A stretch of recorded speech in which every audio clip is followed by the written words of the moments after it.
دوستان عزیز، فکر کنم بارها شده با مشکل این برطرف شدید که دستگاه رو روشن میکردید روی آرم پکس دستگاه هنگ میکنه و مشکل داره.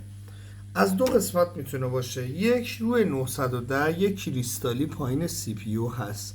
با تعویض این کریستالی احتمال 80% اوکی میشه. اگه کریستالی رو عوض کردید درست نشد، مشکل از سی پی یوه، ولی احتمال زیاد خود کریستالیه. روی 910 کریستالی پایین سی پی یوه و روی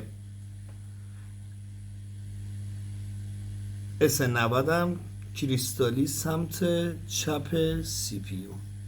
پس کریستالی رو عوض میکنی. اگر هنگ کرد مشکل از سی پی یو میتونه باشه. پس 70-80% کریستالیه. این هم هنگ کردن پکس.